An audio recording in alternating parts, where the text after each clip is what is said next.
मंत्रिपद मिळाल्यानंतर या ठिकाणी जळगावमध्ये मी आज पहिल्या वेळेस आलेलो आहे. खरं म्हणायला गेलं तर अधिवेशन सुरू आहे, पण जवळच्या नातेवाईकाचं लग्न असल्यामुळे आणि कार्यकर्त्यांचंही जवळचं लग्न असल्यामुळे एक दिवसाची परवानगी घेऊन मी आज मतदारसंघामध्ये या ठिकाणी येतो आहे. आणि रॅली काढू नये असं पहिलेच मी आवाहन केलं होतं, पण तरीसुद्धा सगळेजण या ठिकाणी स्वागतासाठी आलेले आहेत. आणि मला तरी असं वाटतं की आता पुन्हा हे 5 वर्षाचं नवीन पर्व सुरू झालेलं आहे. अद्याप खातं कोणतं मिळेल? कारण बऱ्याच मंत्र्यांना प्रतीक्षा अद्याप खाते वाटप झालेलं नाही आहे. खातं आता जे मिळणार आहे ते मिळेलच, पण आता शेवटी मंत्रिपदाची शपथ घेतल्यानंतर आपलं काम सुरू झालेलं आहे, त्यामुळे आता खातं 1-2 दिवसामध्ये मिळणार आहे. बाकी पण लोकांना खाते वाटपाला विलंब होते भाऊ, नेमकं काय कारण असेल? नाही, विलंब नाही आहे काही. अधिवेशन पिरियडमध्ये 1-2 खात्याचं डिस्प्यूट होतं, ते 3-2 बसून करतील आणि खाते वाटप उद्या परवाकडे होईल. कुठल्या खात्यात? बीड आणि परभणीच्या घटनेवरून अधिवेशनात बीड आणि परभणीच्या घटनेवरून मोठा गदारोळ बघायला मिळाला, काय सांगाल? जी घटना झाली ती निश्चितपणाने या ठिकाणी निषेधार्ह आहे असं सगळ्यांनी मान्य केलेलं आहे.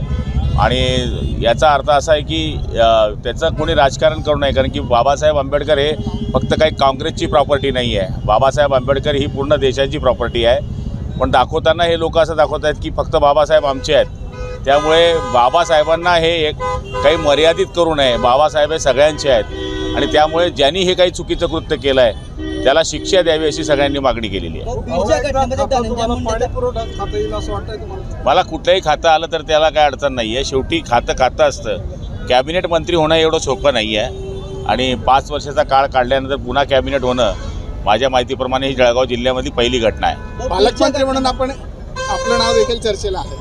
हे बघा, मी असं काही डिमांड्स केलेलं नाही आहे आणि मंत्रिपदाकरता सुद्धा या ठिकाणी मी असा काही आग्रह पकडलेला नव्हता. पण नेत्यांनी जो विश्वास माझ्यावर टाकला आहे त्या विश्वासाला मी खरं उतरवण्याचा प्रयत्न करेल. महाविकास आघाडीकडनं आज अमित शहा यांच्या नावाने मोर्चा काढण्यात आला आहे आणि त्यांनी राजीनामा द्यावा अशी मागणी केलेली आहे.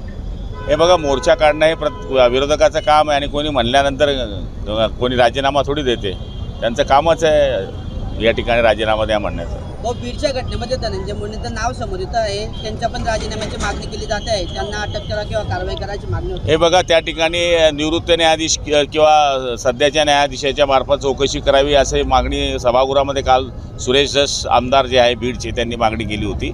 त्यामुळे निष्पन्न जो निघेल त्याच्यामध्ये कोणालाही सोडलं जाणार नाही असं सभागृहामध्ये सांगितलेलं आहे. त्यामुळे कोणाचं नाव आहे आणि कोणाचं नाव नाही आहे हे सांगणं चुकीचं आहे. शेवटी तपास होईल आणि तपासामध्ये जे निष्पन्न होईल ते मान्य केलं पाहिजे. पण आजच कोणाचं नाव घेणं मला तरी वाटतं उचित नाही आहे. संजय राऊतांच्या घराची रेकी झालेली आहे. संजय राऊतांच्या घराची रेकी झाल्याचा CCTV व्हिडिओ समोर आला आहे आणि त्या प्रकरणामध्ये आदित्य ठाकरेंनी फडणवीस यांची भेट घेऊन चौकशीची मागणी केलेली आहे. कसली? संजय राऊत यांच्या घराची रेकी करताना 2 संशयित आज CCTV मध्ये समोर आलेले. काय झालं त्याला काय नसतो, त्यांनीच माणसं पाठवले असतील. त्याला कोण रेती करतंय? तर माझा माल आहे तो, त्याला कोणीच काही करणार नाही. ABP माझा, उघडा डोळे बघा नीट.